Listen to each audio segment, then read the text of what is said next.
16 अप्रैल 2019 को दिल्ली के पॉश इलाके डिफेंस कॉलोनी से एक चौंका देने वाली खबर सामने आई थी। ये खबर रोहित शेखर के बारे में थी। जी हां, वही रोहित शेखर जो अपनी जिंदगी के ज्यादातर सालों में अपनी पहचान के लिए खुद अपने ही पिता से कानूनी जंग लड़ता रहा और आखिरकार इस जंग में उसे जीत भी मिली। लेकिन इससे पहले कि रोहित अपने पिता की विरासत को संभालकर अपनी बाकी की जिंदगी शान से जीता, उसके साथ अचानक एक अनहोनी हो गई। दरअसल नारायण दत्त तिवारी कांग्रेस के एक कद्दावर नेता थे। ज्यादातर लोग उन्हें एनडी तिवारी के नाम से जानते हैं। वो 3 बार उत्तर प्रदेश के और 1 बार उत्तराखंड के मुख्यमंत्री भी रह चुके थे। एनडी तिवारी विदेश मंत्री और वित्त मंत्री के अलावा आंध्र प्रदेश के राज्यपाल भी रह चुके थे। लेकिन जब वो आंध्र प्रदेश के राज्यपाल थे तो उस समय एक तेलुगु चैनल ने उनका एक वीडियो प्रसारित किया था। उस वीडियो में एनडी तिवारी राजभवन के बिस्तर पर 3 महिलाओं के साथ आपत्तिजनक स्थिति में दिखे थे, जिसकी वजह से एनडी तिवारी को अपने पद से इस्तीफा भी देना पड़ा था। बात यहां पर भी खत्म नहीं हुई। नारायण दत्त तिवारी एक बार फिर तब चर्चाओं में आए जब दिल्ली के रहने वाले रोहित शेखर नाम के एक लड़के ने यह दावा किया कि एनडी तिवारी उसके पिता हैं। हालांकि एनडी तिवारी रोहित शेखर के सभी आरोपों को नकारते रहे, लेकिन फिर भी रोहित शेखर और उसकी मां उज्ज्वला अपनी बात पर डटे रहे, जिसकी वजह से साल 2008 में यह मामला कोर्ट में पहुंच गया और फिर कोर्ट के निर्देश पर एनडी तिवारी का डीएनए टेस्ट कराया गया, जो कि रोहित शेखर के डीएनए से मैच कर गया और इस तरह आखिरकार एनडी तिवारी को उज्ज्वला और उसके बेटे रोहित शेखर को अपनाना पड़ा। इसके बाद साल 2014 में करीब 89 साल की उम्र में एनडी तिवारी ने उज्ज्वला शर्मा से शादी कर ली। 18 अक्टूबर 2018 को दिल्ली में एनडी तिवारी की मृत्यु हो गई। पिता की मौत के कुछ ही महीनों बाद साल 2019 में रोहित शेखर तिवारी की भी बहुत ही संदिग्ध परिस्थितियों में मौत हो गई। दोस्तों, आज की ये कहानी उसी रोहित तिवारी की है। दरअसल रोहित शेखर को पिता का नाम मिलने के बाद उनकी मां उज्ज्वला अपने बेटे के लिए बहू की तलाश में जुट गई। वहीं रोहित शेखर ने भी एक मैट्रिमोनियल वेबसाइट पर अपनी प्रोफाइल बना ली। फिर साल 2017 में मैट्रिमोनियल वेबसाइट पर रोहित शेखर को अपूर्वा शुक्ला नाम की एक लड़की पसंद आ गई। अपूर्वा शुक्ला इंदौर की रहने वाली थी और वो सुप्रीम कोर्ट में वकील थी। साथ ही अपूर्वा के पिता PK Shukla Indore court bar association के पूर्व अध्यक्ष थे। रोहित ने अपनी मां उज्ज्वला को भी अपूर्वा की प्रोफाइल दिखाई। अपूर्वा उन्हें भी बहुत अच्छी लगी। उधर अपूर्वा भी रोहित की प्रोफाइल से बहुत प्रभावित हुई थी। रोहित ने बायो में पिता का नाम एनडी तिवारी लिखा हुआ था। साथ ही उसने पिता एनडी तिवारी के पदों का भी सिलसिलेवार ब्यौरा दिया हुआ था। एक्स सीएम यूपी, उत्तराखंड केंद्रीय मंत्री, गवर्नर। क्योंकि अपूर्वा को राजनीति में भी बहुत दिलचस्पी थी, इसलिए उसे रोहित के साथ अपना भविष्य मजबूत होता दिखा तो रोहित और अपूर्वा ने एक दूसरे से मिलने का फैसला किया। उन दोनों की पहली मुलाकात लखनऊ में हुई थी। उनकी ये मुलाकात बहुत अच्छी रही। उन दोनों के बीच तुरंत ही दोस्ती हो गई और फिर आगे चलकर वो दोनों एक दूसरे के बहुत करीब आ गए। वो दोनों करीब 1 साल तक लिव इन रिलेशनशिप में भी रहे। रोहित शेखर की मां के मुताबिक रोहित और अपूर्वा जनवरी 2018 में एक दूसरे से दूर हो गए थे और ये दूरी उन दोनों के बीच मार्च 2018 तक रही। रोहित की मां उज्ज्वला का कहना था कि ये दूरी उनके बेटे रोहित ने ही बनाई थी। वो अपूर्वा से शादी नहीं करना चाहता था, लेकिन 2 अप्रैल 2018 को रोहित और अपूर्वा दोनों अचानक उज्ज्वला के पास गए और एक दूसरे से शादी करने की इच्छा जाहिर की। और फिर 12 मई 2018 को रोहित शेखर और अपूर्वा ने दिल्ली के एक 5 स्टार होटल में शादी कर ली। शादी में कई वरिष्ठ राजनेता, अफसर और दिल्ली के कई जाने माने लोग भी शामिल हुए। बेटे रोहित की शादी से उज्ज्वला बहुत खुश थी। रोहित और अपूर्वा भी बहुत खुश थे। शादी के बाद अपूर्वा दिल्ली के रिहायशी इलाके में रोहित के डिफेंस कॉलोनी वाले घर में रहने लगी। वहीं रोहित की मां उज्ज्वला देवी तिलक लेन के सरकारी आवास में रहती थी।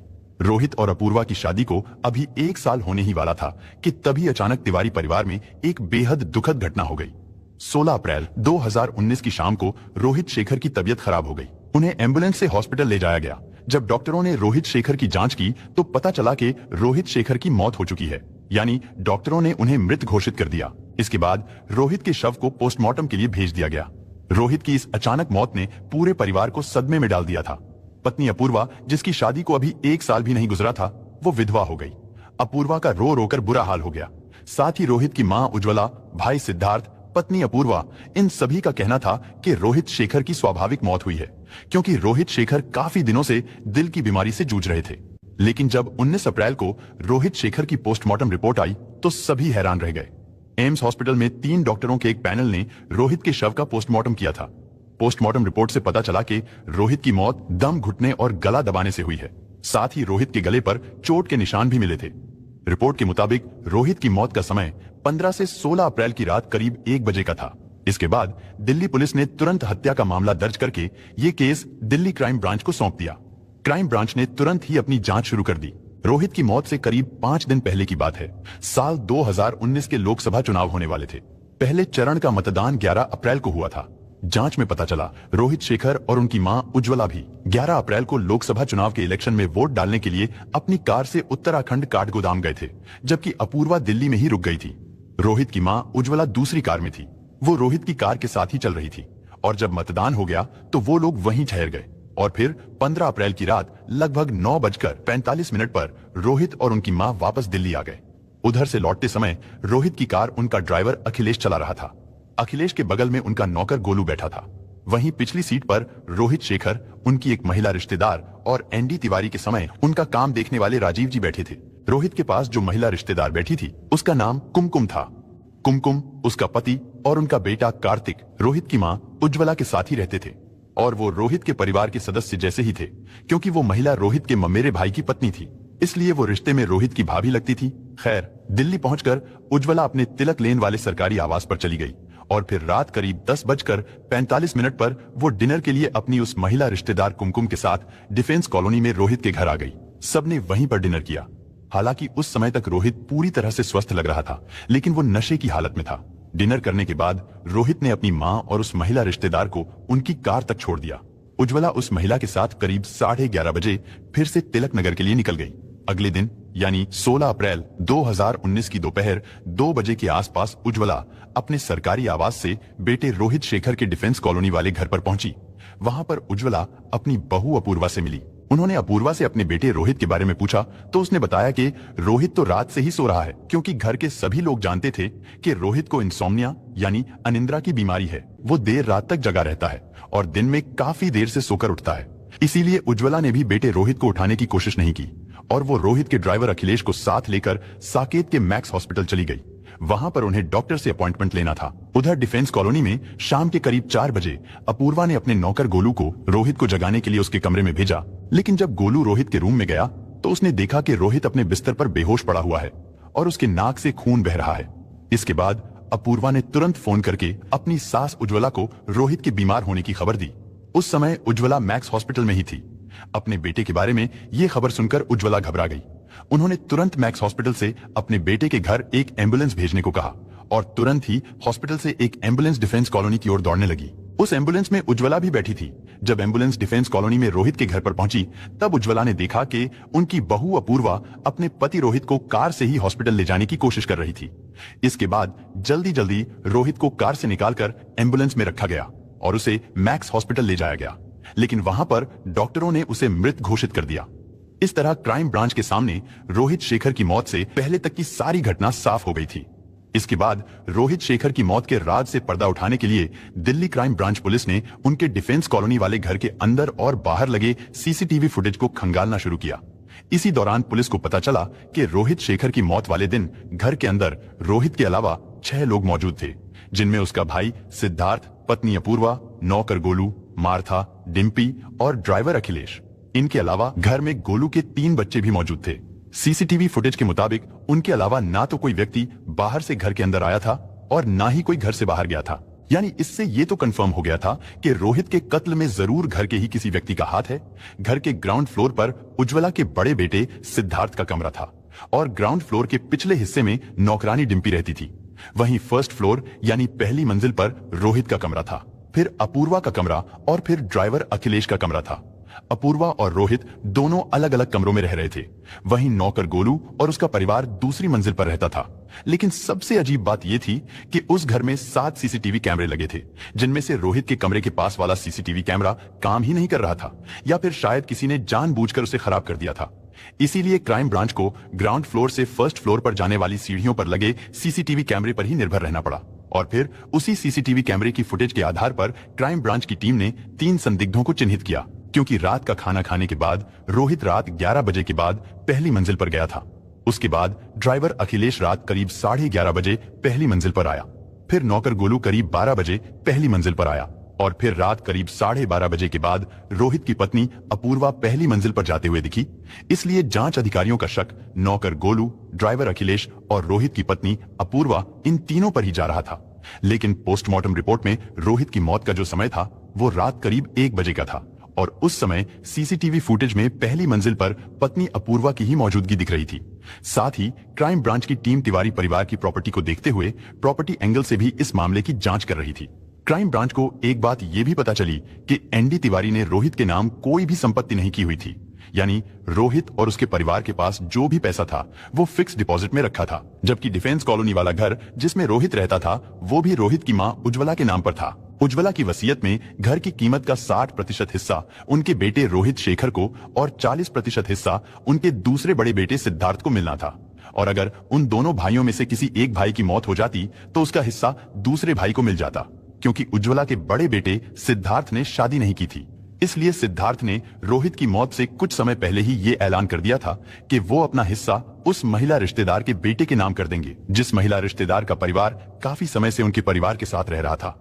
क्राइम ब्रांच ने इस पूरे मामले में जितने भी लोगों से पूछताछ की उनमें रोहित की पत्नी अपूर्वा की भूमिका सबसे संदिग्ध लग रही थी, क्योंकि एक तो सीसीटीवी के मुताबिक रोहित की मौत के समय पहली मंजिल पर अपूर्वा ही मौजूद थी, और दूसरा ये कि जब रोहित 16 तारीख की शाम तक सोया रहा तो उसके बीच में अपूर्वा ने उसे एक बार भी क्यों नहीं जगाया। डिफेंस कॉलोनी में 15-16 अप्रैल की रात को जितने भी लोग उस घर में मौजूद थे, पुलिस ने उन सभी लोगों को अलग अलग रखा था। उन्हें एक दूसरे से बात नहीं करने दी गई थी। उन सभी लोगों के मोबाइल की भी जांच की गई। मोबाइल जांच में पुलिस का शक एक बार फिर से अपूर्वा की ओर चला गया, क्योंकि जब पुलिस ने अपूर्वा के मोबाइल की डिटेल्स चेक करने की कोशिश की तो पता चला कि उसने घटना वाले दिन की कई जानकारियों को अपने मोबाइल फोन से डिलीट कर दिया था। इसके बाद क्राइम ब्रांच ने जब अपूर्वा और रोहित के रिश्तों के बारे में पता लगाना शुरू किया तो पता चला रोहित और अपूर्वा के रिश्ते शुरू से ही ठीक नहीं थे। अपूर्वा की राजनीतिक चाहत ने उनके रिश्तों में दरार डाली थी। उज्ज्वला तिवारी ने आरोप लगाया था कि अपूर्वा ने रोहित से सिर्फ इसलिए शादी की थी क्योंकि वो एक दिग्गज नेता एनडी तिवारी का बेटा था। अपूर्वा को लगता था कि रोहित से शादी करने के बाद उसे इंदौर में चुनाव लड़ने के लिए टिकट मिल जाएगा। इसके अलावा शादी के कुछ ही दिनों बाद अपूर्वा अपने मायके वालों के लिए यानी अपने माँ बाप के लिए रोहित से एक अलग घर की मांग करने लगी थी, जिसे रोहित टालता जा रहा था। इस बात को लेकर भी उन दोनों के बीच काफी झगड़े होते रहते थे।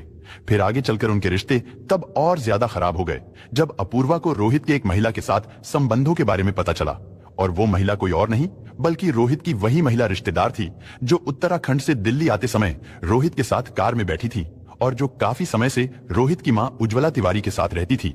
रोहित और उस महिला रिश्तेदार के बीच की नजदीकियों को लेकर अपूर्वा और रोहित में अक्सर झगड़े होते रहते थे।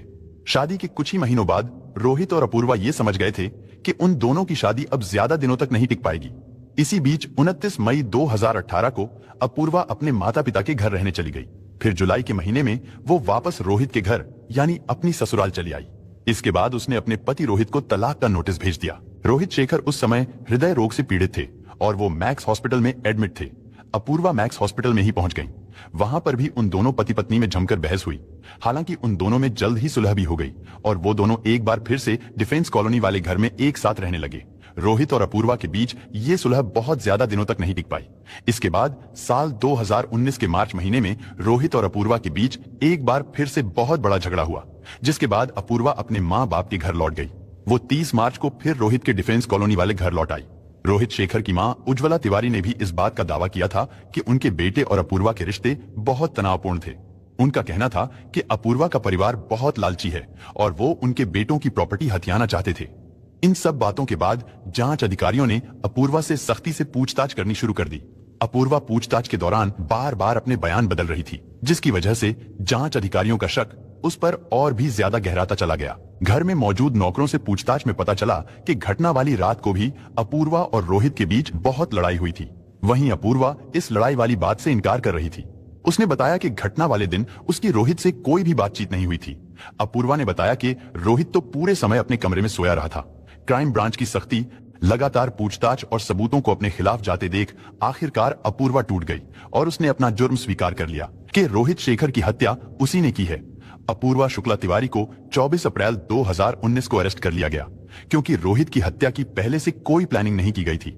जांच में खुलासा हुआ था कि रोहित की हत्या की वजह एक वीडियो कॉल थी जो 15 अप्रैल को अपूर्वा ने रोहित को उत्तराखंड से दिल्ली लौटते हुए की थी। दरअसल जब अपूर्वा ने 15 अप्रैल की शाम को करीब 7:30 बजे रोहित को वीडियो कॉल किया था तो फोन नौकर गोलू ने उठाया, जो ड्राइवर के पास वाली सीट में बैठा था।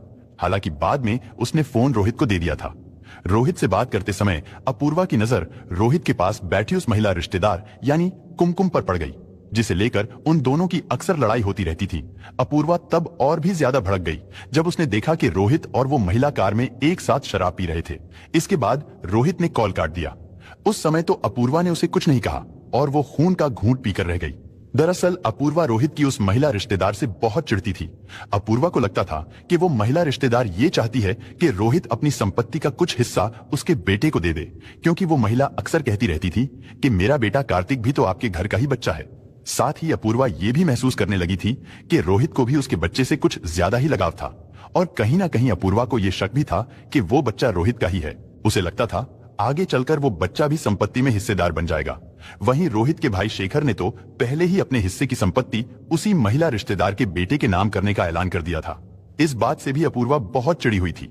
उसे लगता था कि रोहित की संपत्ति में उसे कुछ भी नहीं मिल पाएगा और यही वजह थी कि उस दिन रोहित को उस महिला के साथ कार में एक साथ शराब पीते देखकर अपूर्वा भड़क गई थी।